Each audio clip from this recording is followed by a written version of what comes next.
quelques instants. Donc, c'est la deuxième mouture d'une étude qu'on avait lancée il y a quelques années.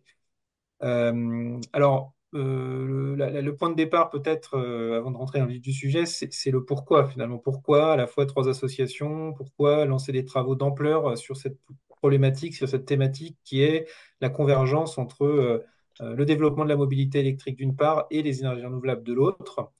En fait, le point de départ, il est multiple, évidemment. Il est premièrement l'impact fort sur les réseaux et sur l'ensemble du système électrique du développement des usages dont la mobilité électrique fait partie. La question que tout le monde se pose, c'est comment minimiser à petite et grande échelle l'impact de ce développement de cette mobilité électrique.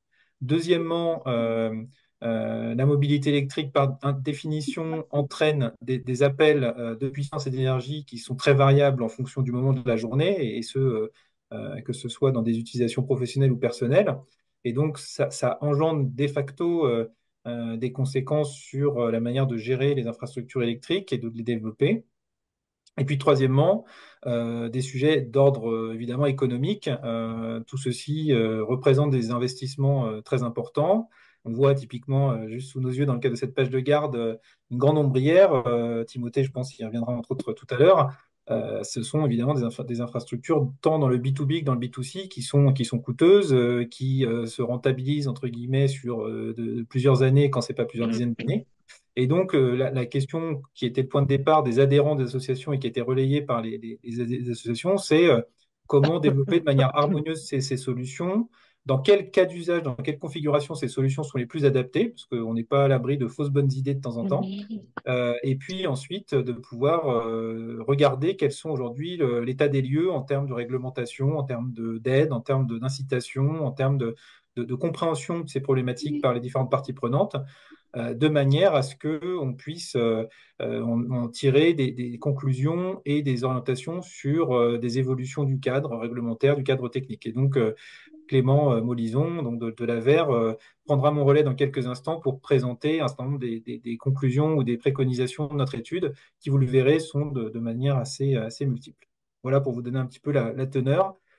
Alors, Damien, si on avance juste d'un slide, peut-être pour voilà, donner le concret derrière cette problématique, j'ai fait ici une revue de presse, une revue réseaux sociaux de différents articles slash posts relativement récents qui se sont déroulés entre le printemps et l'été. Et on voit que cette problématique du développement PV et ENR avec la mobilité électrique, c'est quelque chose qui devient de plus en plus concret, de plus en plus tangible. On voit par exemple une commune dans le Lot-et-Garonne qui met en place une ombrière solaire avec des bornes de recharge intégrées et donc sur un parc de 30 places de stationnement. On voit donc l'un des collègues de Timothée, et je pense qu'on y reviendra juste après, qui évoque chez IDEX le fait qu'on a effectivement la possibilité de mettre en place des parkings avec borne de recharge. On a le délégué général d'Enerplan qui parle aussi des challenges que ça porte en termes de compétences et de moyens humains, parce que ça veut dire effectivement d'avoir des moyens qui sont en mesure de maîtriser à la fois les problématiques liées aux énergies renouvelables, mais aussi à tous les sujets autour de la mobilité.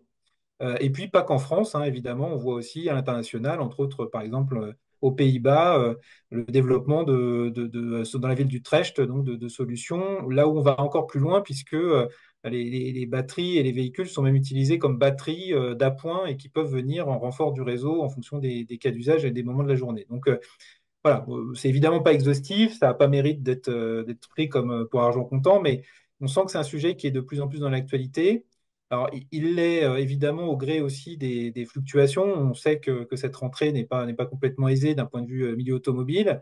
On sait qu'à niveau de l'Europe, au niveau France, vous le voyez dans la presse, il y a un certain nombre de discussions, de prises de parole des acteurs de l'automobile, de l'énergie sur le développement, l'horizon de temps dans lequel on va ou pas continuer à faire cette transition vers la mobilité électrique. Mais c'est une trame de fond, évidemment. Vous le savez, le développement de la mobilité électrique aujourd'hui, c'est plus qu'une réalité. Et les ENR, évidemment, que ce soit en France ou à l'international, il y a aussi une lame de fond qui a été accentuée ces dernières années. Donc voilà, tout ça pour dire que c'est loin d'être une étude théorique, prospective. C'est une étude qui se veut totalement en écho aux problématiques et aux sujets rencontrés aujourd'hui. Et l'idée de ces associations avec l'aide de Wavestone, c'est d'essayer de donner un cadre le plus vertueux possible, le plus pertinent, le plus efficace pour que ces solutions puissent se développer sans devoir, entre guillemets, gaspiller de la ressource, gaspiller de l'énergie, gaspiller des moyens humains, des infrastructures, puisqu'on sait que tout ça a des impacts à tout point de vue économique sur nos territoires et dans la vie quotidienne. Alors, j'avance d'un cran du coup sur le cadre général de notre étude et sur les travaux qu'on a pu mener. Donc, on a distingué, quand on parle de couplage, trois modalités de couplage qui vont du plus intime, hein, donc de l'intégration quasi totale des deux pans, entre guillemets, des deux briques entre la partie énergie renouvelable et puis la partie mobilité électrique, jusqu'à des parties un peu plus lointaines. Donc, de gauche à droite, la première notion, le couplage local. Dans le couplage local, on est sur l'exemple que je citais juste avant, sur l'ombrière avec borne de recharge intégrée. Et donc là, on est sur un système intégré, y compris mécaniquement, y compris physiquement, sur lequel on va avoir une capacité à la fois de production, de consommation via les dispositifs de borne de recharge, éventuellement même intégré dans des ensembles plus larges, que ça soit par exemple, si on est sur un parking de supermarché avec ombrière et borne de recharge, on peut imaginer que tous ces dispositifs soient couplés eux-mêmes avec le supermarché ou les entrepôts. Voilà, donc on est sur des dispositifs systémiques au sens propre du terme. La deuxième notion, c'est ce qu'on a appelé le couplage zonal.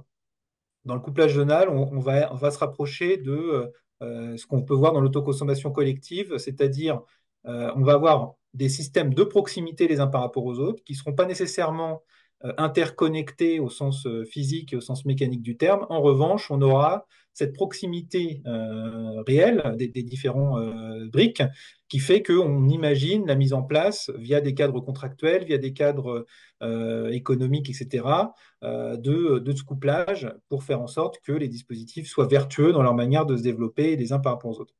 Et puis le troisième axe, c'est ce qu'on appelait le couplage virtuel. Alors là, on est plus proche de ce qu'on peut voir dans les corporate purchase agreement, donc avec des signatures de contrats, des signatures d'accords entre de la consommation mobilité électrique d'un côté, de l'autre des moyens de production ENR, mais sans nécessairement voilà, qu'il y ait une proximité physique entre les différentes briques. Et donc, on va voir ensuite que ces trois clés de lecture entraînent des conséquences plus ou moins vertueuses et donc aussi des incitations, on va dire, de la part des associations plus ou moins différenciées pour essayer de traiter les meilleurs sujets, les plus pertinents.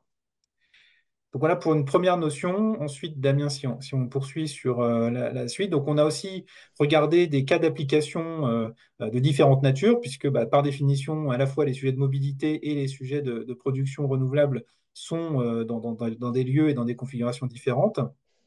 Le premier qu'on a regardé, c'est celui de la maison individuelle et de la copropriété. Alors, il y a y compris des différences assez importantes entre la maison individuelle et la copropriété, que ce soit d'un point de vue évidemment du décideur, de la décision d'engagement de ce genre d'installation, le sujet de l'ampleur économique mobilisée, des configurations, des contraintes, du règlement, etc. Mais bon, voilà, on les a regroupés puisqu'on est proche finalement de la sphère résidentielle. Le deuxième cas qu'on a regardé, c'est des établissements recevant du public, et donc le cas où on a des obligations spécifiques réglementaires, entre autres sur le développement à la fois des capacités de réduction de l'empreinte carbone, de l'efficacité énergétique et de la production, et aussi de la mobilité électrique.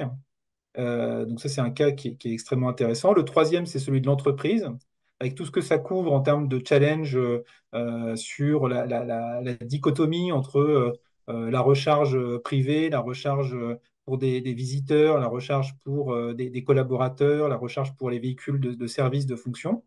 Et puis le dernier point qui a été très dans l'actualité ces dernières années, qui est la voirie et l'itinérance avec la recherche publique, en particulier avec le sujet de la recherche sur les grands axes autoroutiers. Et donc, vous l'avez constaté pour ceux d'entre vous qui ne sont peut-être pas au quotidien dans ces sujets, les stations d'autoroute sont quasi totalement ou totalement équipés aujourd'hui en infrastructure de recharge, voire parfois avec plusieurs opérateurs, et la plupart du temps avec le développement d'infrastructures de production plus ou moins grande échelle localement.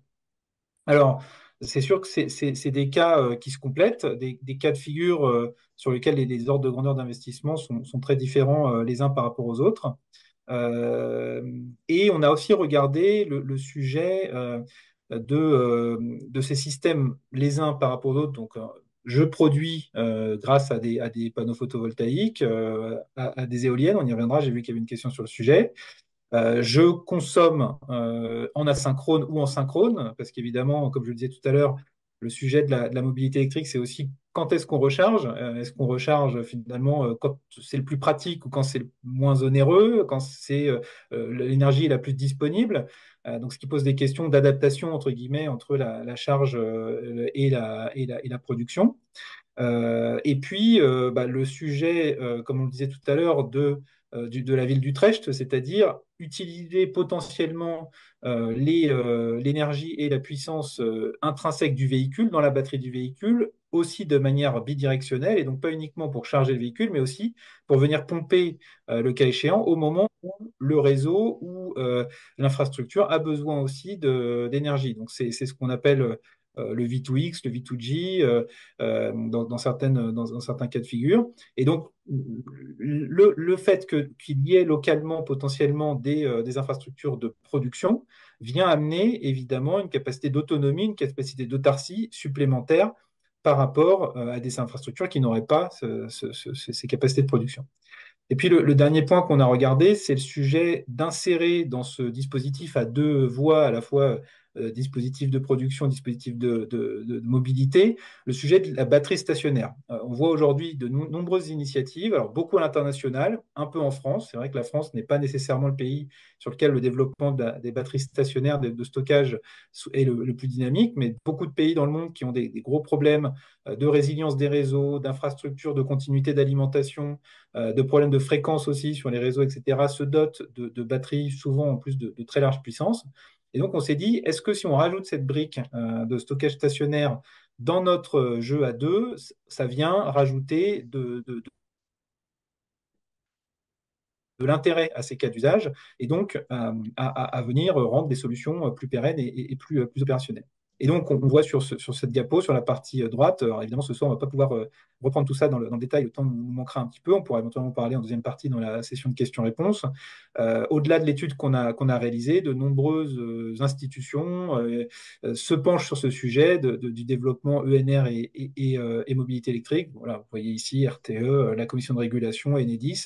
Et donc, il faut considérer que ces travaux qu'on a menés, ils ont été menés dans l'inspiration et dans la mouvance de ces réflexions, de manière à ce qu'au global, il y ait une forme de consensus qui se mette en place. Et globalement, pour faire un peu de teasing, entre guillemets, et essayer de respecter le temps de parole sur cette première partie, en fait, on voit que c'est sûr que le plus on arrive à développer ce couplage et le plus on arrive à ce que, quelque part, quand on insère de nouveaux objets de consommation et qu'on est sur l'électrification d'usage via entre autres la mobilité électrique, en regard, on arrive à également insérer de la production en photovoltaïque ou ENR au sens large.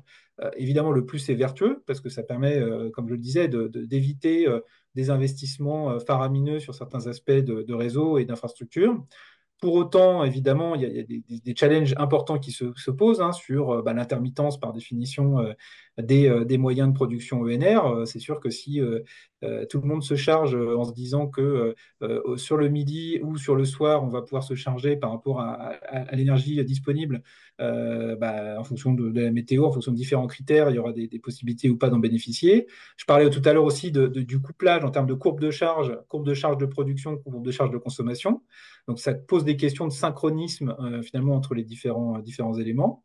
Et puis un dernier point, et Clément y reviendra très largement, le sujet du cadre réglementaire, puisque ce sujet de la convergence entre mobilité électrique et ENR, finalement, est au carrefour de tout le cadre réglementaire, de tout le corpus législatif qui a été développé ces dernières années sur le champ de la mobilité. Alors, je pense en particulier à la LOM, à la loi d'orientation des mobilités, et toutes ces déclinaisons sur les obligations autour des mobilités douces, mobilités vertes, équipements de parking, etc., etc.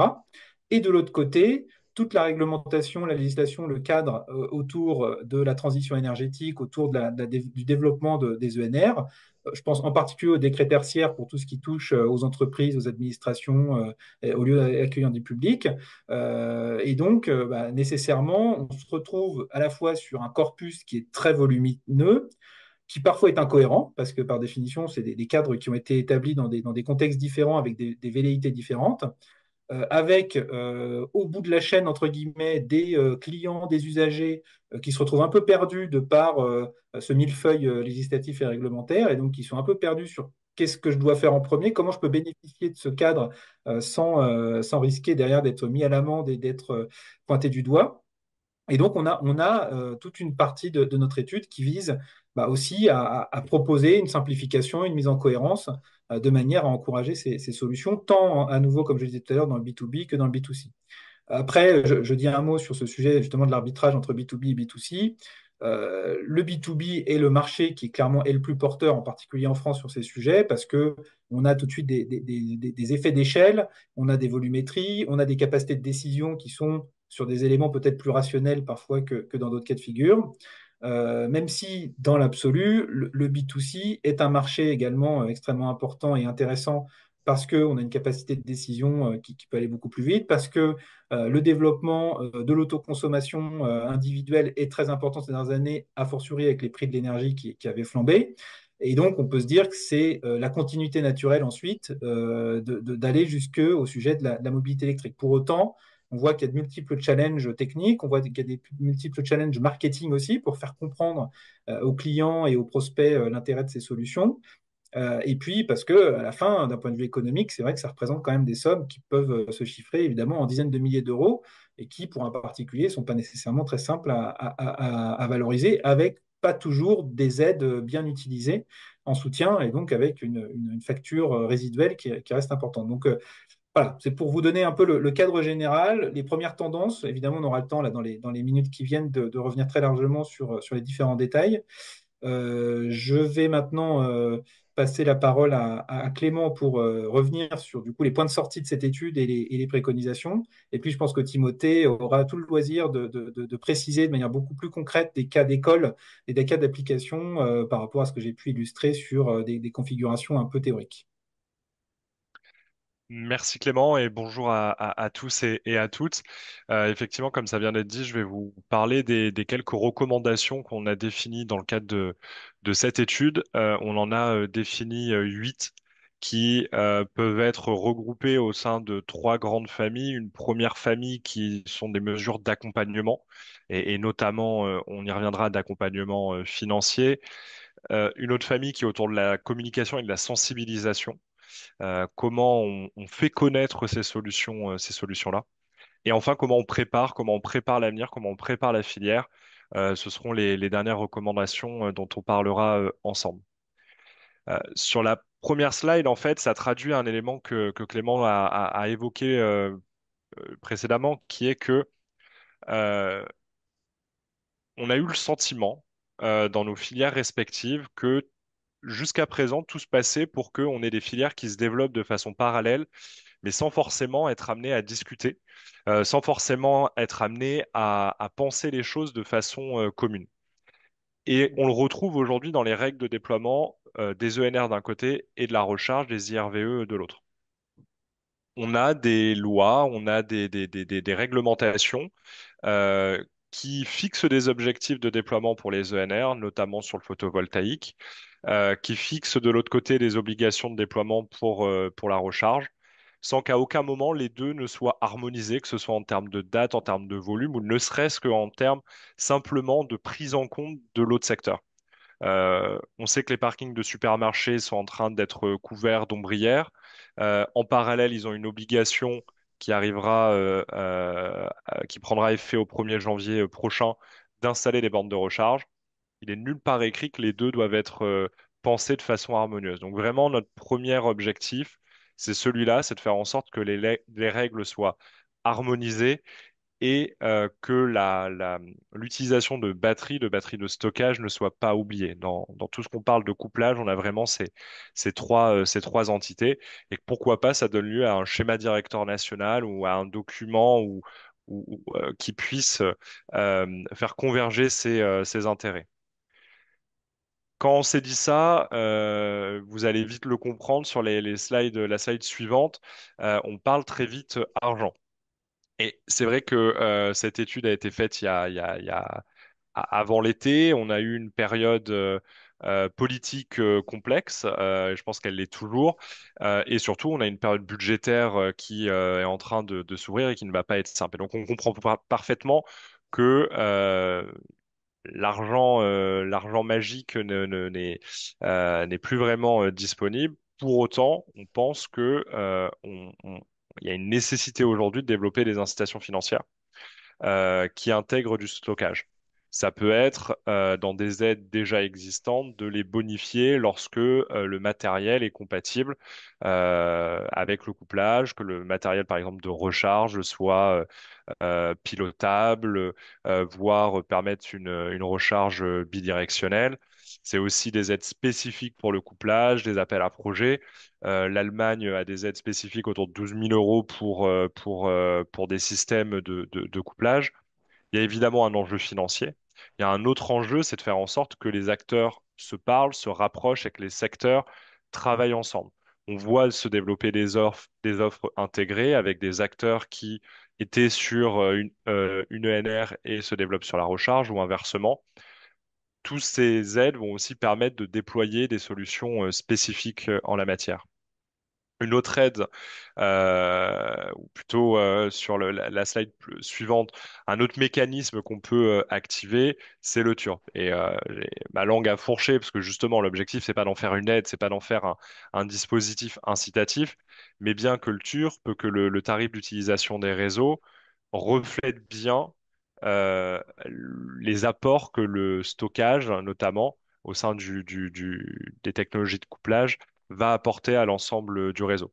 Aujourd'hui, le TUR permet pas de mettre en valeur les apports en termes de flexibilité que l'on a grâce à du stockage stationnaire, mais même au stockage dynamique en intégrant le fait qu'une voiture électrique, c'est ni plus ni moins qu'une batterie de stockage à laquelle on a ajouté des roues. Et donc, tout ça, il y a des mécanismes sur lesquels on travaille, notamment dans le cadre d'une vision plus dynamique du TURP, qui pourrait permettre de mettre ces installations de couplage à leur juste place, et notamment dans le cadre du règlement de ce tarif. Dans la même ordre d'idée, sur la quatrième préconisation, on travaille toujours plutôt du côté des OPEX avec la Tiruert qui a encore changé de nom, qui était avant la TIRIB, qui est une taxe incitative dont le but est d'incorporer des énergies renouvelables dans les transports. Et donc c'est un mécanisme grosso modo de certificat où d'un côté vous avez des obligations d'incorporation que si vous n'atteignez pas, vous avez des taxes qui s'appliquent et certains acteurs peuvent être émetteurs de certificats. C'est un modèle qui est intéressant parce que notamment du côté de la recharge et en partie pour les ENR pendant un temps, ce qui était surtout accompagné, c'était le CAPEX, alors que les OPEX sont importants. Et pour parler de la mobilité électrique, qui est un secteur que je connais mieux, la recharge, on installe aujourd'hui des bornes qui sont très largement déficitaires et qui vont l'être encore pendant plusieurs années, voire à l'échelle d'un réseau, dans certains cas, des bornes qui le seront jusqu'à leur fin de vie, parce qu'on attend qu'il y ait suffisamment de véhicules pour qu'on ait une rentabilité. Et donc, toute cette période-là, elle peut être très longue. Et l'objectif, évidemment, c'est de faire en sorte que l'ensemble des acteurs arrivent à passer le cap des premières années où on n'a pas encore suffisamment de véhicules. L'Allemagne a bien développé aussi ce sujet-là de la Tiruert et notamment en intégrant aussi la recharge privée, ce qui nous permettra aussi de ne pas être uniquement sur un dispositif euh, applicable, voilà, à des bornes ouvertes au public, à de la voirie et autres, mais aussi de pouvoir rentrer euh, dans les entreprises, rentrer au domicile des personnes et donc de développer encore plus les solutions de couplage à domicile et dans le tertiaire. Et ce qui nous paraîtrait intéressant dans ce cas-là, cadre-là aussi, c'est de développer aussi les autoconsommations et l'autoconsommation collective, et donc peut-être d'avoir un dispositif qui soit bonifié dans ce cadre-là. Vraiment, l'objectif, c'est partout où on peut, sur des mécanismes existants, faire en sorte qu'on soit au meilleur niveau pour que, entre ne pas coupler et coupler, on choisisse le couplage. Ça, c'est vraiment l'ensemble des premières mesures que l'on a définies pour cette phase d'accompagnement. Euh, Dans la préconisation suivante, on rentre vraiment dans la partie sensibilisation. L'objectif, on l'a dit, hein, c'est évidemment que les secteurs se parlent et commencent à travailler ensemble, mais ce qui accompagnera et accentuera aussi l'incitation à travailler ensemble, c'est le fait d'avoir des clients. Pour avoir des clients, on a besoin de communiquer, on a besoin de montrer que que ces solutions existent, on a besoin de donner des exemples de solutions de couplage, qu'elles soient auprès de particuliers, au sein d'une entreprise, sur un parking de supermarché ou autre. Tout ce qui peut être adressé à ces potentiels clients permettra de développer cette filière. On réfléchit pourquoi pas aussi à dupliquer une initiative qu'on a pu voir aux Pays-Bas avec WeDrive Solar et d'avoir un roulon au solaire, roulon renouvelable si on veut élargir au-delà du photovoltaïque. Bref, tout ce qui peut permettre voilà, d'avoir un peu ce type de réflexe qui puisse apparaître du côté des clients. Deuxième recommandation en termes de communication et qui est à mi-chemin avec le dernier jeu de recommandations sur comment on prépare l'avenir, c'est de mieux informer sur les contraintes réglementaires et plus spécifiquement d'avoir en tête les bonnes échéances. Les différentes réglementations évoquées par Clément, en fait, n'arrivent pas à échéance au même moment. Et donc, on va peut-être dans certains cas dimensionner un parc de bornes d'une certaine façon sans avoir en tête les obligations et leurs échéances pour les ENR et inversement. Donc c'est important que tout ça, ça soit au mieux harmonisé et surtout que pour ce qui existe déjà au niveau français, voire au niveau européen, que cette harmonisation soit faite de la meilleure des façons pour éviter au maximum des synergies qui fonctionnent mal, des installations qui soient pas suffisamment efficientes et de tirer le plein potentiel que l'on pourra avoir de ces installations de couplage. Préconisation numéro 7, et j'arrive quasiment au bout de ce que j'avais à vous dire. Dans préparer l'avenir, on a vraiment un besoin de préparer et les hommes et le matériel. C'est le premier point qu'on a ici, c'est vraiment les expertises techniques. On a des entreprises, comme je disais, qui sont en train de développer des compétences et dans la recharge et dans les ENR.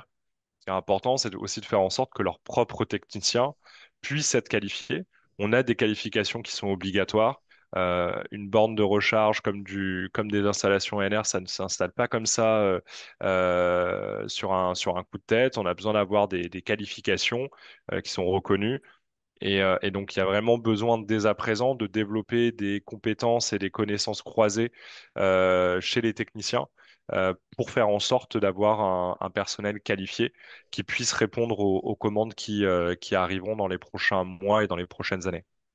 Et enfin, le dernier point, c'est préparer aussi la partie matérielle, préparer l'évolution des matériels, faire en sorte qu'on ait des matériels qui soient compatibles avec le couplage, qu'il y ait une certaine notion d'intercompatibilité, faire en sorte qu'au maximum, on ait des matériels qui puissent être utilisés d'une solution à une autre, d'un lieu d'implantation à une autre, et également promouvoir autant que possible tout ce qui permettra d'accentuer le potentiel de ce couplage, notamment des gestionnaires d'énergie, les dispositifs de comptage intelligent, tout ce qui pourra faire en sorte que les intégrations se fassent de la meilleure des façons.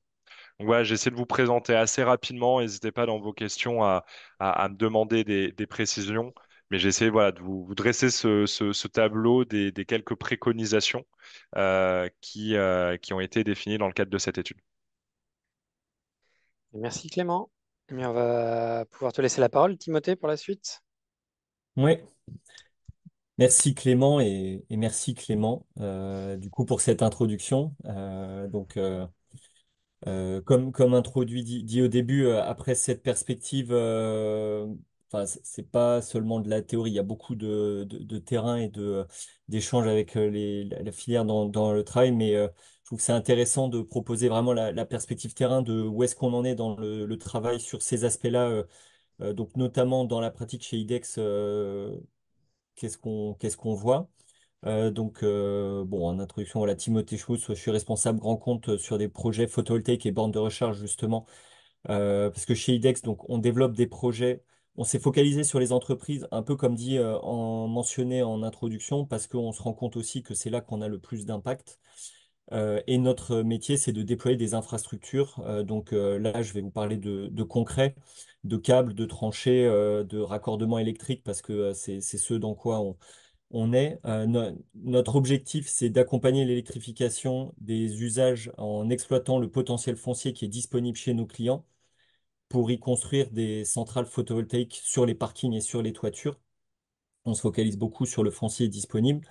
Et assez naturellement, on en est venu à la conclusion qu'on avait très envie comme c'était mentionné, de faire ça de façon harmonieuse et de couper photovoltaïque et borne parce que c'est la meilleure manière de faire ça bien, c'est d'avoir un seul acteur qui le prend en charge.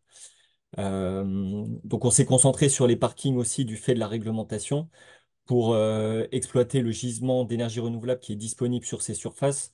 Donc il y a des estimations qui circulent autour de 20 gigawatts de potentiel sur les parkings. C'est très granulaire, c'est très détaillé. C'est beaucoup de travail pour exploiter tout ce potentiel.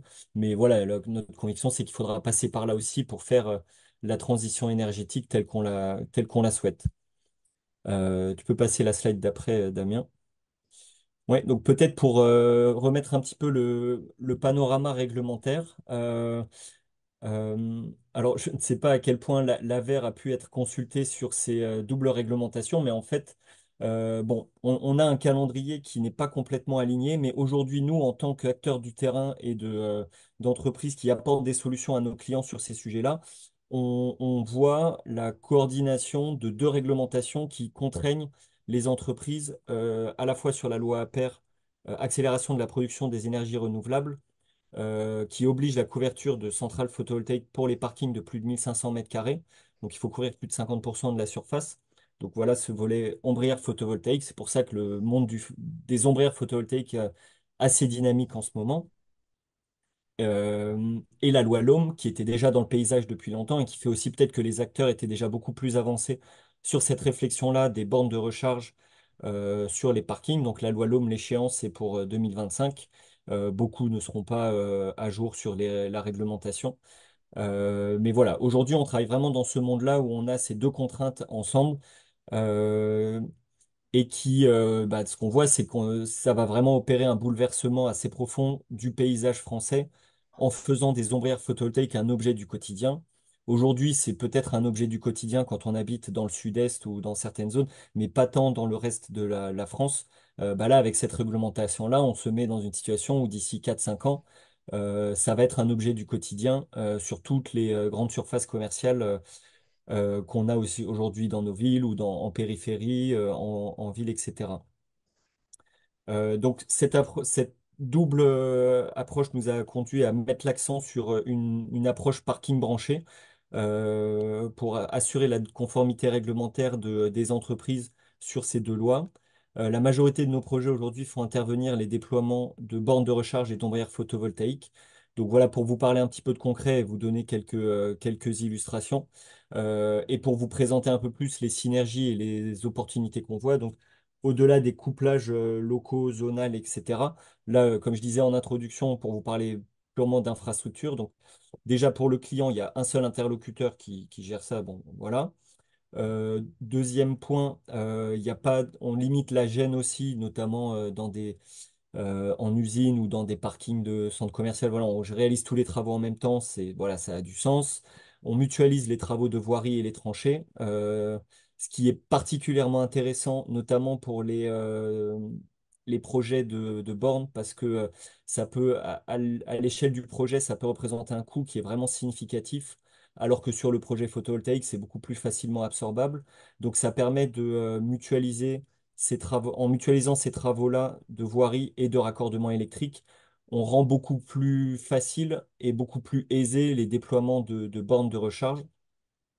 Notamment aussi en anticipant, et ça c'est ce qu'on fait systématiquement, en proposant d'anticiper et de faire des prééquipements. Donc on va pas forcément poser la borne tout de suite, mais voilà, on prévoit l'infrastructure électrique qui permettra demain ou après-demain ou en 2027, 28, je ne sais pas à quelle vitesse les véhicules électriques vont se déployer, mais ça permettra de déployer en temps voulu des bornes. L'infrastructure électrique sera déjà là et il restera plus qu'à poser la borne. L'inverse étant beaucoup plus compliqué si on doit revenir pour refaire toute l'infrastructure. Donc voilà, et concrètement, si on fait de l'autoconsommation avec le photovoltaïque, donc consommé par le consommateur entreprise, ça va être d'autant plus facile parce que les bornes de recharge et les ombrières photovoltaïques vont être accordées au même endroit chez le client. Et c'est à ce niveau-là qu'on va pouvoir commencer à essayer d'exploiter le couplage local et tout ce qui peut tourner autour du pilotage. Donc si tu prends la slide d'après pour illustrer ça, voilà, donc je vous disais, voilà, il fallait bien sortir un cas concret avec des chiffres et des courbes pour parler à une population plutôt ingénieure. Donc je vous prends un exemple d'une petite usine, une petite PME où on teste un cas d'optimisation sur la charge photovoltaïque en autoconsommation avec les bornes de recharge. Donc à gauche, vous avez les courbes en été et en hiver. Donc en bleu, c'est la consommation. Vous voyez bien les 5 jours de la semaine où l'entreprise travaille. Le soleil en production en orange, forcément, lui, il travaille 7 jours sur 7. Donc, vous voyez bien le côté, bon là, c'est très, très journalier, ça correspond très bien avec la courbe de production photovoltaïque, c'est un beau cas d'école. La situation qu'on a ici, c'est qu'il y a beaucoup plus de production photovoltaïque que de consommation du site. Donc voilà, je vais pas relire tous les chiffres, mais 188 mégawattheures de consommation, 378 mégawattheures de production photovoltaïque, et là-dedans, le croisement des deux donne 120 mégawattheures d'autoconsommation. À côté de ça, on a déployé des bornes pour à peu près 100 kilowatts de puissance et 10 points de charge avec des prééquipements pour des déploiements futurs. Et à partir de là, ce qu'on voit, c'est qu'on a un gisement en gros de production photovoltaïque qui reste à exploiter. Mais voilà, on va dire que de manière théorique, on va se dire, bah oui, il faut essayer de l'optimiser. Et, euh, et là, si tu prends la page d'après, Damien, donc là, c'est un cas concret d'optimisation, c'est-à-dire au-delà de la théorie, comment est-ce qu'on arrive à implémenter un pilotage, et c'est sur quoi on travaille sur ce cas-là, et après on commence à regarder aussi des cas plus avancés de pilotage. Mais voilà, sur ce cas-là, on a regardé comment est-ce qu'on pouvait faire en sorte de piloter la charge des bornes, donc en mettant des automates, etc. Parce qu'en gros, le salarié, il arrive à 8 ou à 9 heures du matin, il se charge. De manière assez automatique, la borne, elle va tout de suite charger la voiture. Alors que peut-être que le gros de la production photovoltaïque, mettons on est en hiver, il va surtout arriver à partir de 10 heures. On va avoir un petit moment où... Alors, pensez à couper vos micros, s'il vous plaît. merci. Donc on va avoir un petit moment où, un peu bêtement, si j'ose dire, mais voilà, tant qu'on ne met pas ça en place, c'est un peu bêtement. Pendant la matinée, la voiture va se charger, alors que le photovoltaïque n'est pas encore à son plein potentiel. Donc il suffit, bon, et là je mets des guillemets parce que voilà, il y a un peu un travail derrière, mais voilà, il suffit de mettre en place un pilotage où on va mettre une consigne sur les bornes. Donc il faut avoir des équipements qui sont adaptés, des automates qui sont adaptés aussi dans l'infrastructure électrique, mais qui permettent par rapport au surplus photovoltaïque, de dire, bah voilà, on va attendre qu'il y ait du surplus photovoltaïque, donc peut-être à 11 heures, 12 heures, quand le photovoltaïque est au plus fort de la production, pour faire en sorte que la borne se charge uniquement sur sur les heures où il y a du surplus solaire. Et avec ça, en plus, comme on est sur des charges salariées dans la journée, c'est un profil qui est assez prévisible, donc facile à intégrer. Voilà, on peut s'assurer que la voiture est chargée uniquement sur des mégawattheures solaires. Donc dans l'exemple que je prenais précédemment, où on avait 120 mégawattheures d'autoconsommation, voilà, sur une voiture, sur une année complète, on peut arriver à augmenter par véhicule qui se chargerait tous les jours une dizaine de mégawattheures qui seraient autoconsommées. Donc c'est la charge en fait qui serait prise en charge par l'entreprise et qui serait autoconsommée avec du photovoltaïque. Donc voilà pour donner un cas concret. Euh, on est encore en train de travailler sur des cas d'application suivants, sur le couplage zonal. On fait ça de manière assez évidente. En autoconsommation collective, c'est facile à mettre en place. Mais voilà, autour du pilotage statique et dynamique, on a beaucoup de choses aussi à construire, mais il y a aussi beaucoup de barrières à lever encore sur les contraintes réglementaires, sur les contraintes techniques et les modèles économiques. Voilà. Bien, merci beaucoup Timothée. Alors déjà, un immense merci aux deux Clément et à Timothée, parce qu'à 5 minutes près, on est en train de tenir le timing qu'on avait fixé ensemble, ce qui est extrêmement rare. Donc je tiens à vous féliciter pour votre rigueur, vous remercier surtout. Alors avant de passer un On peu la est, parole on à... on n'est pas trop mal rodé parce que c'est vrai que au-delà de l'étude en elle-même, on a eu l'occasion de porter, entre autres les préconisations que Clément a évoquées à de nombreuses reprises. Donc voilà, on a notre petit jeu bien huilé pour essayer d'aller droit au but et d'attirer l'attention de nos interlocuteurs. Ça se voit. Et alors avant de passer la parole à l'Assemblée, on avait quand même quelques questions qu'on voulait traiter ensemble. Typiquement, on se demandait, alors là je me tourne vers les deux Clément, en tout cas Clément, toi tu avais parlé de quatre cas d'usage. Est-ce qu'il y en a parmi ces quatre-là, en fait, qui vous paraissent peut-être plus prometteurs que les autres pour pousser ce type de synergie, ou est-ce que finalement il faut vraiment y aller à fond sur tous ces cas d'usage? Alors oui, pour rappel, parce que je suis peut-être passé un peu vite, et maintenant que tout le monde est bien dans le bain de cette problématique, je rappelle simplement les quatre familles qu'on a évoquées. Donc, une première famille autour du résidentiel avec les maisons individuelles et les copropriétés.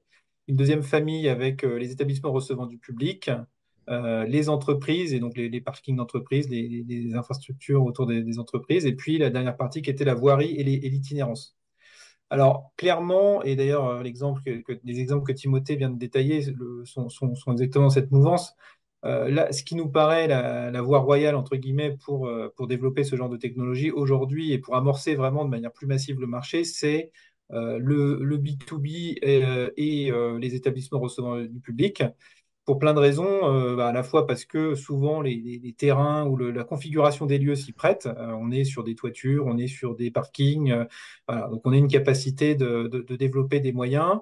On est soumis, comme Clément l'a rappelé, à un certain nombre d'obligations de toute façon réglementaires qui font que tant sur le prisme des ENR que sur le prisme de la mobilité, ces acteurs sont soumis à des mouvements et doivent avancer. Et puis en termes d'usage, évidemment, il ne faut pas oublier ce paramètre.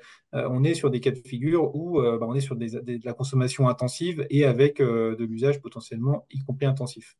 Ce qui veut dire quelque part qu'on met de côté deux applications ou deux familles que j'avais ébauchées, alors pour deux raisons assez différentes l'une de l'autre. La première, sur la partie itinérance, et en particulier, j'avais fait un zoom tout à l'heure sur les stations sur autoroute et les grands axes. En fait, ce sur quoi on est attentif, c'est de ne pas tomber dans le greenwashing. Et le fait de dire, oui, j'ai une station avec un hub de recharge très haute puissance, avec des puissances très importantes de recharge rapide et avec quelques mètres carrés, dizaines de mètres carrés au-dessus en ombrière par rapport à ce système de recharge, ça pourrait laisser penser à croire au consommateur ou à quelqu'un qui se positionne sur ces terres que le système est en autarcie et où, parce que la Tesla, parce que tel ou tel véhicule électrique est en train de se charger à haute puissance, le système puise, entre guillemets, dans les panneaux photovoltaïques. Évidemment, c'est en inadéquation, c'est déséquilibré. Donc voilà, aujourd'hui, les acteurs de l'infrastructure de recharge sur autoroute déploient des ombrières qui ont vocation aussi à juste protéger et créer un site dire accueillant et favorable pour l'expérience client. Mais en revanche, la dimension production reste relativement marginale par rapport à l'usage de production. Et puis le dernier point de recharge, pardon, oui, par rapport à la production. Dernière famille, pour une autre raison que je mets un peu de côté, qui est la copropriété et les maisons individuelles.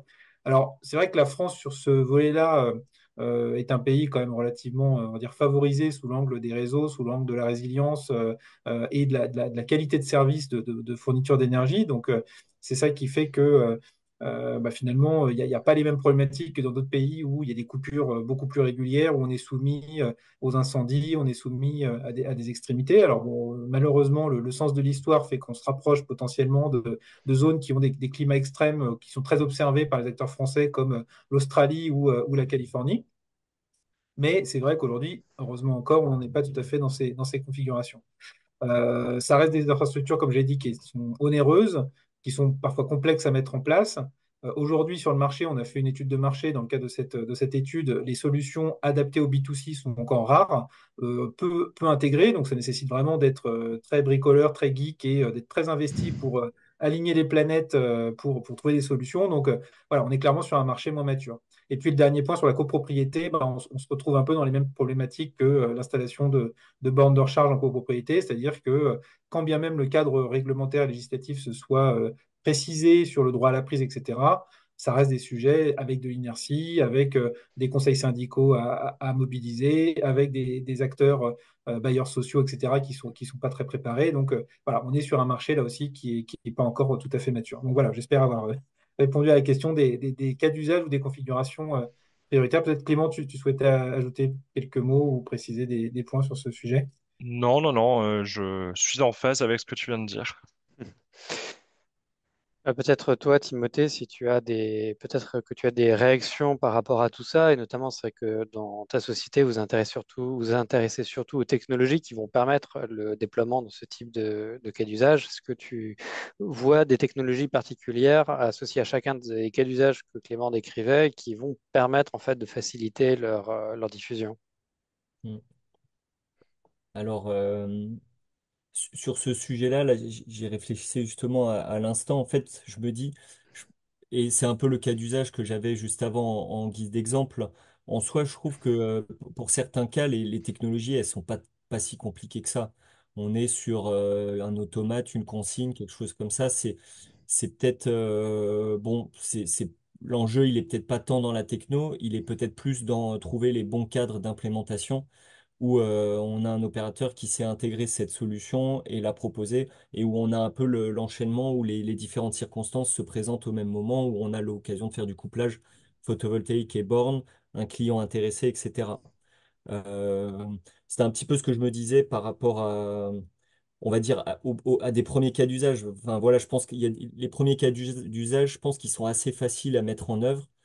Après, c'est clair que quand on va beaucoup plus loin, quand on parle de véhicules to grid, là, on a vraiment des enjeux qui sont multiples sur de la techno, sur du réglementaire, sur du modèle économique qui sont vraiment multifacettes et où je pense qu'on peut parler de technologie, mais on peut parler aussi de beaucoup d'autres aspects pour pouvoir aller plus loin sur ces thématiques. Ouais. Alors, j'ai une autre question pour Clément. Alors, Clément Molison, je me dois de préciser, dans les préconisations que vous faites, et tu l'as évoqué, enfin, tu l'as déjà un petit peu évoqué pendant ta présentation, il y a un fort aspect sur la pédagogie auprès des particuliers. Est-ce que tu pourrais développer un petit peu cette partie sur finalement comment est-ce que les particuliers, via cette pédagogie, on peut les embarquer dans cette aventure et pas un peu les laisser ce cas d'usage aux entreprises? En fait, on réfléchit évidemment dans le cadre de cette étude à l'enjeu du couplage, mais l'enjeu plus global, c'est l'enjeu du pilotage et du pilotage des recharges. Et aujourd'hui, il y a très peu de personnes qui pilotent leur recharge, et ne serait-ce qu'un pilotage très simple qui est de décaler sa recharge plutôt que de se brancher à 18h, 18h30 en rentrant du travail, de déclencher la recharge plutôt vers 22h ou en plein milieu de la nuit. Et donc, on sait déjà que autour de la recharge, il y a déjà des enjeux très forts de sensibilisation, de communication, de faire en sorte que pour que le développement de la mobilité électrique se fasse de la meilleure façon, on ait une utilisation qui soit aussi responsable que possible de son véhicule. Alors, quand même beaucoup passé, il faut se le dire, par le signal prix et à combien je vais payer mes recharges tout au long enfin sur un mois ou sur une année. Et donc, en réfléchissant à ça, on s'est rendu compte qu'il était aussi nécessaire d'avoir le même type de communication auprès des particuliers sur les enjeux du couplage, parce qu'on peut avoir des personnes qui aujourd'hui sont dans une démarche soit, on va dire, presque d'engagement. En se disant, voilà, moi, j'abandonne mon véhicule thermique, je prends une voiture électrique, je mets du solaire sur mon toit, enfin voilà, je développe des choses sans forcément savoir comment tout ça peut discuter. Euh, entre eux. Et donc, c'était aussi l'idée de montrer que ça existe, que c'est possible, qu'on peut le développer et qu'on peut le développer à l'échelle d'une maison, d'une habitation, d'un bâtiment, voire au niveau d'une autoconsommation collective. Peut-être juste pour ajouter un mot sur les data et sur les infrastructures déjà installées. Aujourd'hui, peut-être pour rappel, c'est vrai qu'il y a eu un boom donc, de l'autoconsommation individuelle qui s'est mis en place ces dernières années avec les prix de l'énergie, avec la conscience que chacun a pris du fait qu'il était à la merci, entre guillemets, des fluctuations des fournisseurs. Aujourd'hui, à sortir de l'été, on s'approche des 600 000 installations en France d'autoconsommation, pardon, et ça représente 60% des infrastructures photovoltaïques. Donc, c'est sûr qu'on est sur un boom et ça veut dire que dans le B2C, dans le marché résidentiel, il y a une évolution forte et donc autant qu'on en profite pour bah,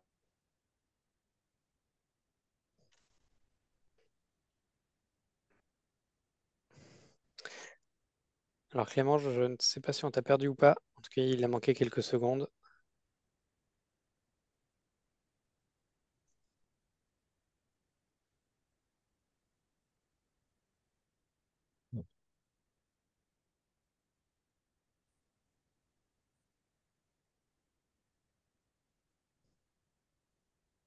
est-ce que vous m'entendez? Oui, on t'entend Clément. Oui, d'accord, très bien. Désolé. Oui, donc non, je disais qu'il y a un boom hein, des autoconsommations et je donnais quelques chiffres. On s'approche des 600 000 installations autoconsommation individuelle, ce qui représente 60% des installations photovoltaïques en France. Et avec, dans ce nombre de cas, la mise en place de particuliers, d'équipes de voitures électriques en parallèle. Et donc, ne pas rater le coche, c'est important pour s'inscrire dans ce que disait Clément sur la pédagogie et le fait que les particuliers comprennent aussi les enjeux associés à ce développement. Timothée, est-ce que toi, de ton point de vue, alors toi, je crois que tu travailles plutôt avec des entreprises, c'est quelque chose que vous avez étudié? Est-ce que, par exemple, vous avez des projets qui sont liés aux particuliers? Non, non, pas du tout. On est vraiment focalisé sur les enjeux des entreprises. Donc j'ai pas beaucoup d'éléments à apporter sur les particuliers. Alors, j'aurais une dernière question pour vous trois, avant qu'on puisse prendre les questions qui ont été posées sur SpeakUp. Là, finalement, donc, vous avez eu huit recommandations à l'issue de l'étude. Alors, huit, c'est à la fois beaucoup et pas beaucoup en fonction de quels critères on regarde. 8, ça peut paraître beaucoup s'il faut porter tous ces sujets en parallèle. Comment est-ce que vous voyez finalement ces différentes préconisations? Est-ce que vous les pensez complètement réalisables et puis on va y aller et tout va bien se passer?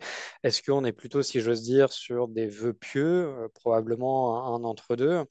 Donc, est-ce que vous voyez parmi ces préconisations peut-être deux, trois qui seraient un peu plus prioritaires que les autres et quels seraient finalement les leviers pour que ce soit opérationnalisable rapidement? Et alors, donc, je me tourne en priorité vers les deux Clément, mais évidemment, Timothée, on sera très heureux d'entendre ton avis sur ces préconisations qui te concernent aussi.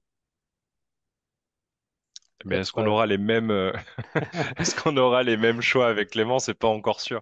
Euh, je pense que quand même le sujet de l'harmonisation des règles, de l'harmonisation des calendriers de déploiement, faire en sorte que tout ça, ça soit bien pensé et que ce soit pensé de façon croisée avec voilà, l'idée que si on organise des déploiements de recharge, on pense aussi à la composante ENR et inversement. Je pense que ça reste la priorité numéro un et c'est aussi pour ça qu'on l'a indiqué en première préconisation. La partie financière va être importante, mais on sait que la période actuelle s'y prête peut-être moins.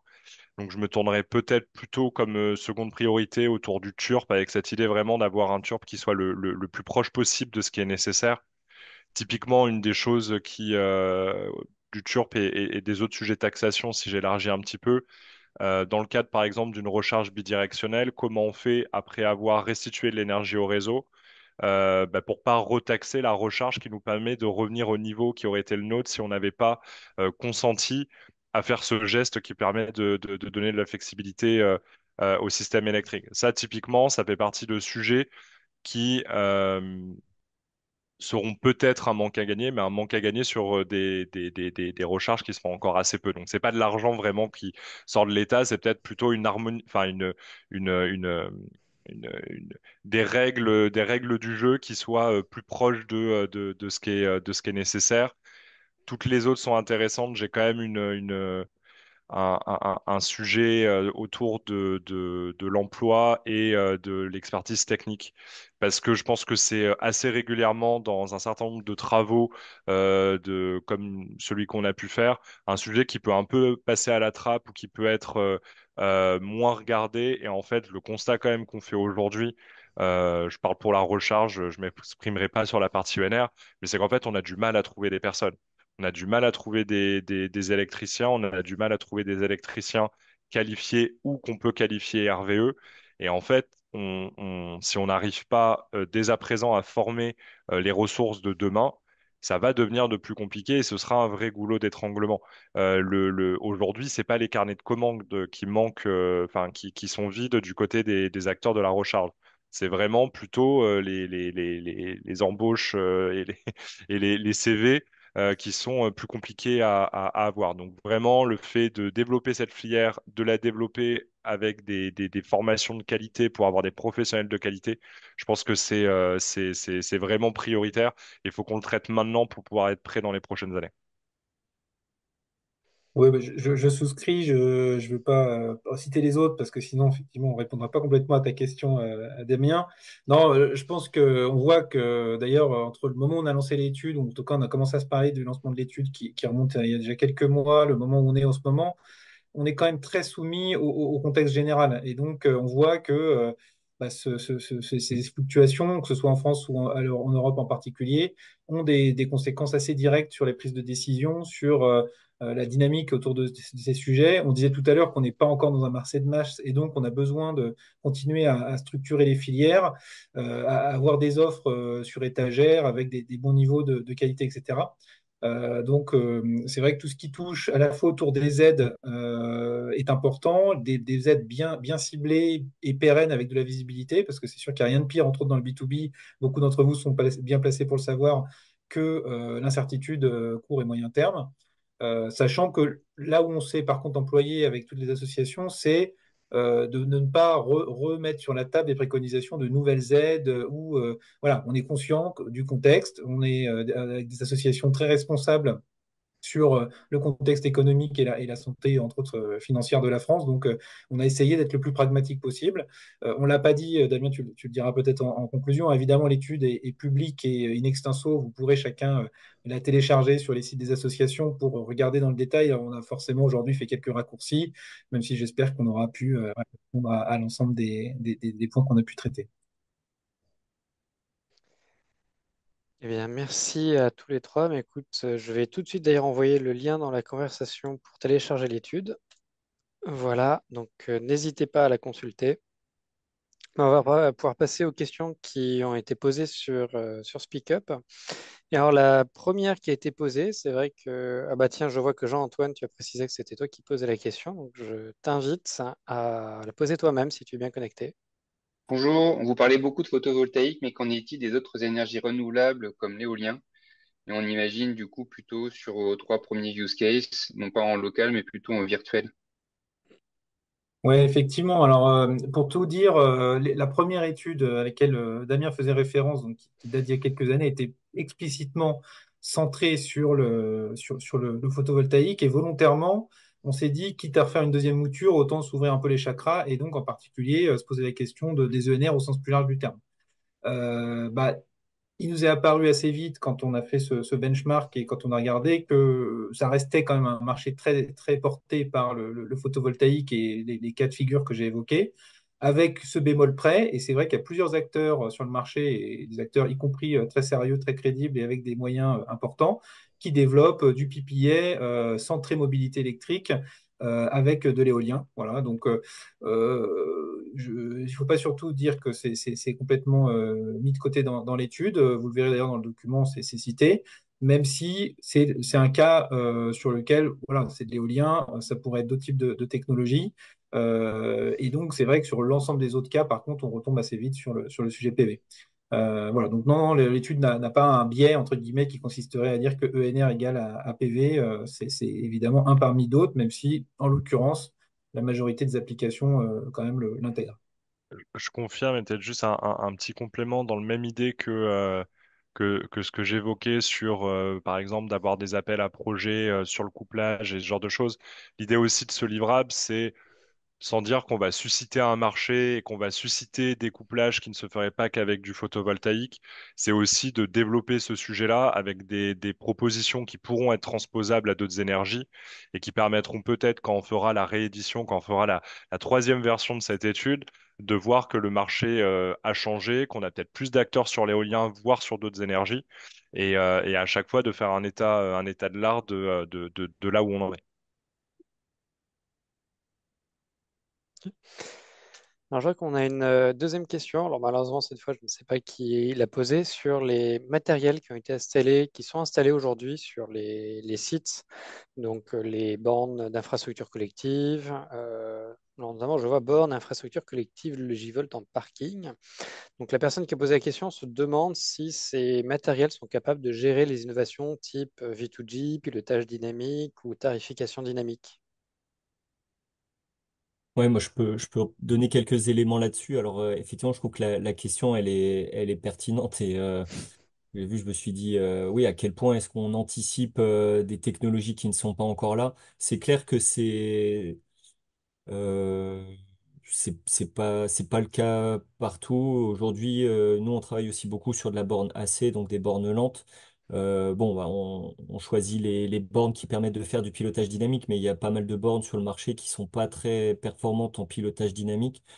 Et après, sur tout ce qui est V2G et les tarifications dynamiques, c'est sûr que les technologies seront pas toutes compatibles entre les unes les autres. Donc, ouais, enfin, il y a une vraie réflexion à adopter au niveau du choix des bornes et des produits qui sont installés pour pouvoir être au maximum ouvert sur les différents use cases. Et je parle de bornes, tout à l'heure, je parlais d'infrastructure.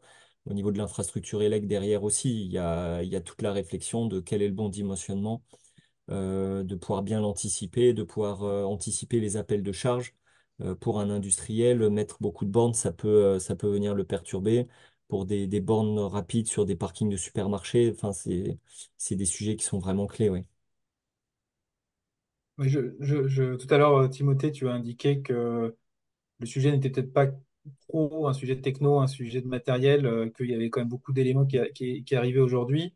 Alors oui, les pièces du puzzle sont toutes plus ou moins existantes, et plutôt plus que Mm. moins. Il y a quand même des questions d'intégration, des questions d'algorithmie, des questions de cohérence de standards, etc. On retombe sur évidemment les mêmes sujets qu'habituellement quand on met des briques technologiques les unes à côté des autres. Il faut mentionner qu'il y a, à l'instar des autres sujets du même type à l'échelle internationale, des débats quand même d'experts sur les normes de Mm. communication, les algorithmiques qu'il faut utiliser, à la fois pour protéger les infrastructures et aussi tirer le meilleur parti. Et force est de constater que, comme souvent aussi sur ces sujets, la France n'est pas nécessairement celle qui a la voix qui est la plus audible sur ces sujets, parce que c'est vrai que beaucoup des constructeurs sont par définition américains, allemands ou asiatiques. Donc c'est vrai qu'il y a une veille importante collective aussi pour essayer de s'assurer quand même que les orientations qui sont prises ne sont pas en défaveur de la manière dont la France gère son système électrique, gère son réseau, gère ses infrastructures. Voilà, donc c'est quand même un point de préoccupation qui n'a pas fait l'objet d'une préconisation parce qu'on a considéré que c'était supra et que voilà, l'étude devait Mm. rester quand même à destination de pouvoirs publics qui avaient des capacités d'action sur ce sujet. Mais voilà, le défi technologique reste quand même un peu devant nous, même si oui, c'est pas la chose sur laquelle on pense qu'on aura le plus gros challenge. On va pouvoir continuer avec une question un petit peu technique, mais bien intéressante. Quelqu'un se demande pour un kilowattheure de recharge, ce que peut représenter en fait, le coût de l'électricité, donc les OPEX, par rapport au CAPEX de l'investissement dans les IRVE, et surtout finalement en fait, quelle part de ce coût pourrait compenser la TIRUERT. Timothée, je pense que tu as quelques ordres de grandeur. Ouais, je vais avoir, ouais, pour un kilowattheure de recharge. euh, Ouais, en fait, on n'est pas complètement dans ce modèle-là, mais je Ouais, dirais non, comme mais peut-être ça, c'est justement vrai reprendre que les métriques OPEX, que vous utilisez sur vos ouais, dimensionnements.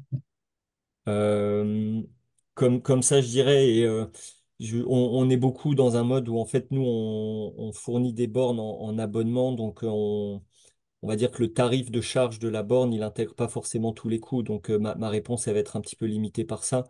Mais déjà, ce qu'il faut avoir en tête, c'est que le CAPEX d'une IRVE, il varie énormément selon si on est sur de la charge rapide ou de la charge lente.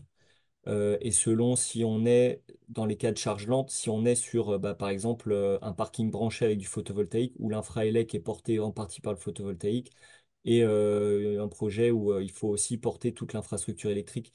Donc, euh,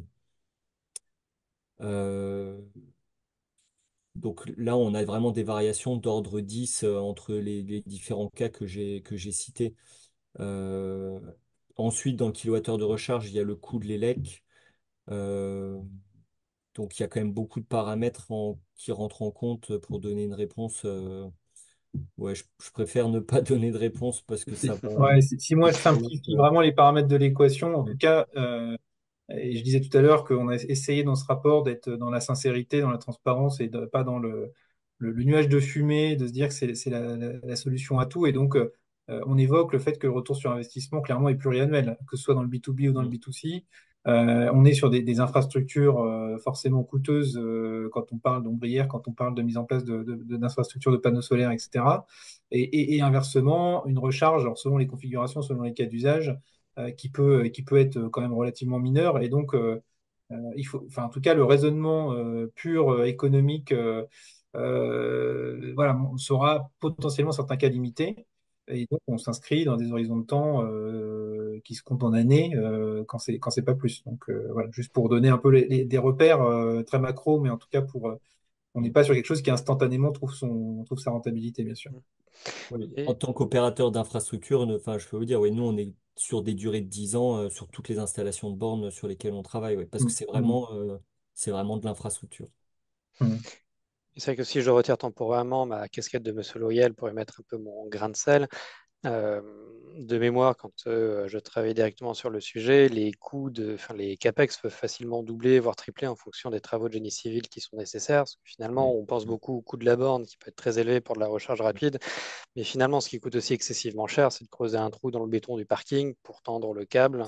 Et donc, en fonction du besoin de raccordement en puissance au réseau électrique, en fonction de ce qu'on a arrivé à éviter en fait directement sur le parking, les CAPEX peuvent passer du simple au triple en fonction de la configuration. Donc, d'où, en fait, je pense, la difficulté que vous avez à répondre à la question OPEX versus CAPEX. ouais.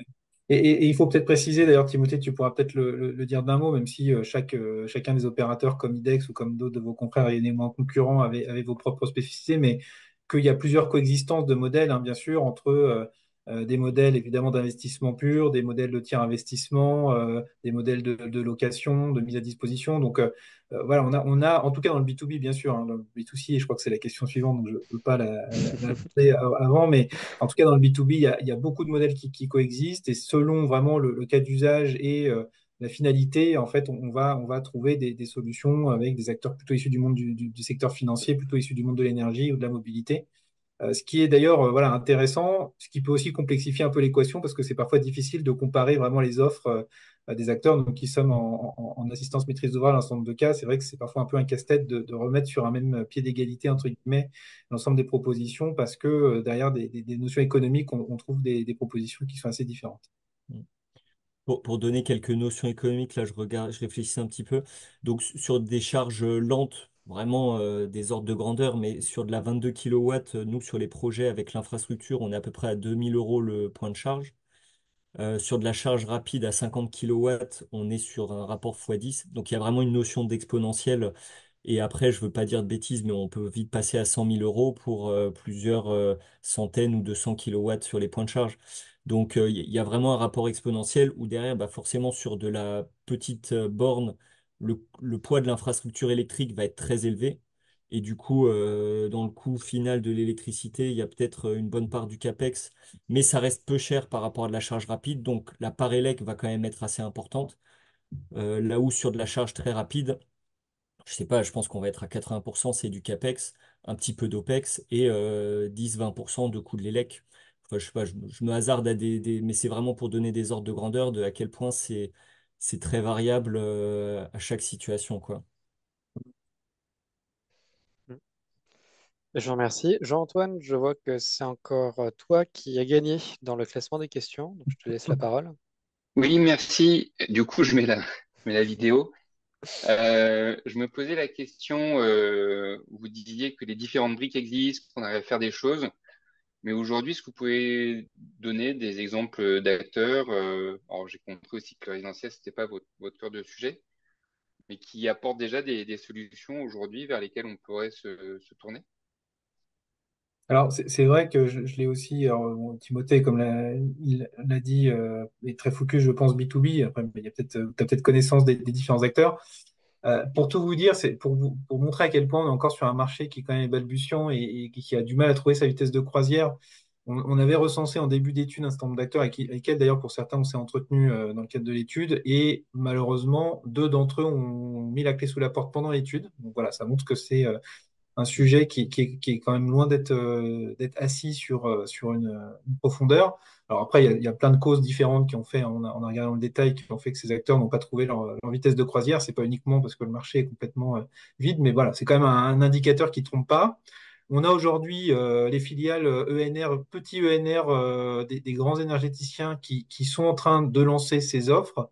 Je pense en particulier à EDF ENR, qui n'est pas EDF Renouvelable, mais qui est EDF ENR, qui propose des infrastructures, entre autres photovoltaïques, pour du résidentiel et du petit pro, voire du plus gros professionnel, qui propose une offre intégrée.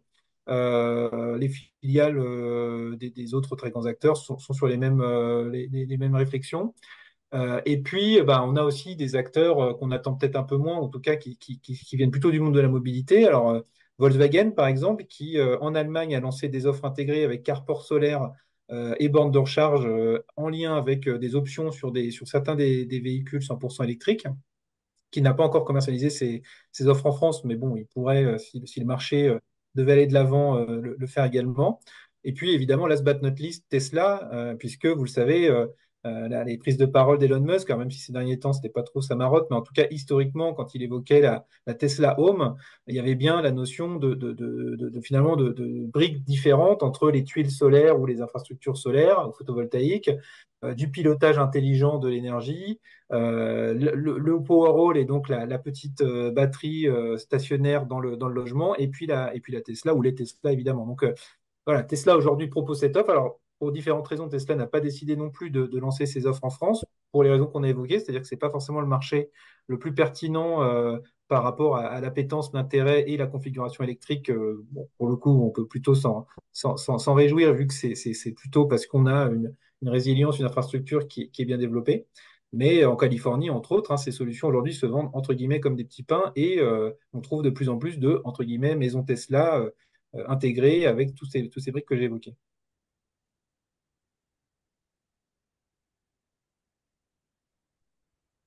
Est-ce que Clément ou Timothée souhaitent réagir?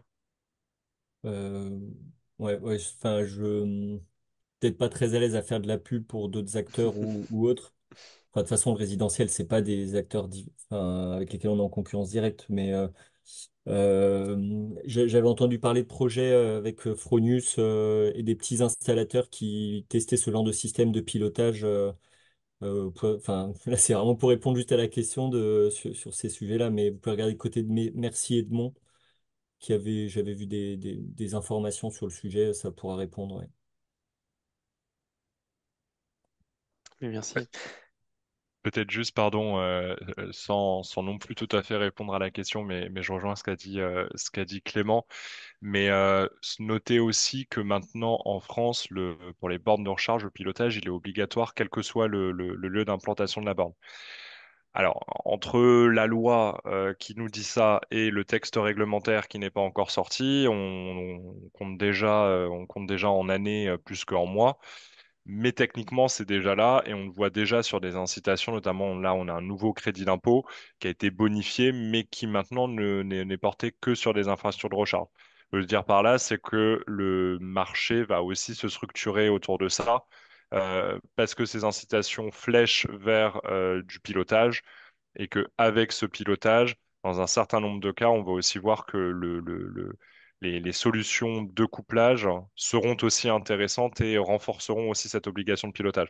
Donc, c'est des offres commerciales qui vont se développer et sur lesquelles on sait qu'aujourd'hui, la plupart des acteurs qui sont déjà présents dans le marché de l'énergie sont déjà en train soit de proposer des choses, soit sont en train de préparer leur communication pour le proposer.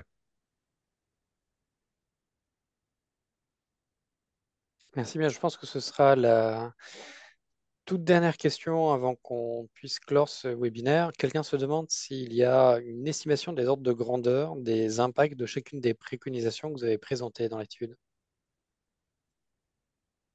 Alors, on n'est pas allé jusque-là à ce stade. Comme disait Clément, on poursuit les réflexions et évidemment, chaque étape amène son lot de compléments. On a déjà eu l'occasion de porter ces préconisations devant un certain nombre d'acteurs publics qui nous ont accueillis très favorablement, mais qui ont demandé aussi des compléments dans une logique éventuellement de mise en œuvre.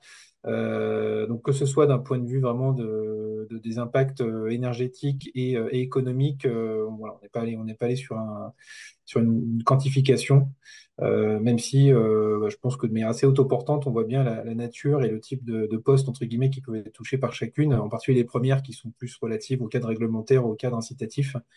Euh, voilà, donc là, on n'a pas d'éléments supplémentaires de données, entre guillemets, à vous fournir ce soir sur ce sujet. Eh bien, merci Clément, c'est très clair. Mais écoutez, je vous propose Peut-être qu'on... juste, Ouais, Damien, si tu me permets, parce que j'ai vu une vas-y. question alors qui est un peu bas, mais c'est vrai que je l'ai pas réévoqué, donc je me permets quand même de l'évoquer sur la batterie stationnaire. Là, c'est une des dernières questions. En fait, si je le dis très synthétiquement, pourquoi on a considéré cette brique de stockage stationnaire en parallèle des deux autres qu'on a largement développées, c'est que il y a le sujet évidemment de l'intermittence, il y a le sujet du découplage entre le moment où on peut produire et le moment où on consomme.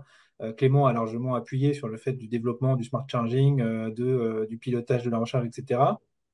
Mais pour autant, on voit qu'il y a différentes applications du stockage stationnaire qui se développent entre la gestion de l'intermittence, la gestion de la continuité d'alimentation, le sujet des services systèmes, le sujet des réserves primaires, secondaires, etc. Donc, voilà, on a considéré aussi cette brique et c'est vrai qu'on n'est pas revenu plus que ça dessus parce que on considère que c'est prématuré, que la France n'est pas nécessairement le marché le plus opportun pour pousser de manière massive le développement de ce stockage stationnaire, que ce soit des très grosses infrastructures de stockage stationnaire, comme on peut le voir en Australie ou dans d'autres pays bien plus touchés que nous par l'intermittence, et que ce soit du petit stockage. Je parlais à l'instant du Powerwall Tesla, qui est du coup un petit dispositif de stockage à petite échelle. À l'instar de l'éolien que j'évoquais tout à l'heure, qu'on a un peu mis de côté sans dire qu'il il n'avait pas sa place dans l'étude, sur le stockage stationnaire, on en est arrivé aussi un peu à la même conclusion qu'aujourd'hui, préconiser l'insertion systématique ou en tout cas dans un nombre de cas de stockage stationnaire n'était pas forcément la meilleure idée. C'est évidemment très onéreux. Le système électrique n'en a pas nécessairement besoin et ça pose également d'autres questions en termes d'infrastructure, en termes de sécurité, etc. Donc voilà, pour toutes ces raisons-là, c'est vrai que le sujet s'est un peu dilué dans l'étude, mais pas parce qu'on l'a oublié ou parce que on avait un a priori, mais parce qu'effectivement les cas d'usage et l'application ont montré que c'était pas forcément pertinent dans le contexte français, je précise toujours. Eh bien, merci Clément pour ce complément. Je vous remercie tous les trois très chaleureusement d'avoir accepté l'invitation. Surtout que on sait que c'est le report d'une conférence qu'on a été obligé de reporter pour des raisons techniques en juin dernier. Donc, on est quand même content d'avoir enfin pu la mener. Donc, merci pour cette intervention de qualité. Je vous rappelle que dans le chat, vous avez un lien vers la publication de l'étude que vous pouvez télécharger pour pouvoir la relire à tête reposée. Alors, sachez que la prochaine table ronde de Centrale Énergie aura lieu très bientôt, puisque c'est la semaine prochaine, mardi pour être plus précis, le 17 septembre. Et cette fois, on parlera du futur des emplois et de manière assez générale dans la transition écologique. Donc, finalement, en fait, dans quelle mesure est-ce que la transition bas carbone va être destructrice et créatrice d'emplois et à quel rythme et comment gérer les compétences, le transfert de compétences. Donc, on aura le plaisir d'accueillir le chef de projet emploi du Shift Project et qui sera accompagné d'un professeur de l'école polytechnique qui est responsable de la formation des élèves sur le sujet climatique, mais aussi qui intervient sur la formation professionnelle. Voilà, je vous donne rendez-vous donc à la semaine prochaine si cette table ronde vous intéresse. Et sinon, n'hésitez pas à consulter régulièrement notre site internet et à vous abonner à notre newsletter pour les prochaines.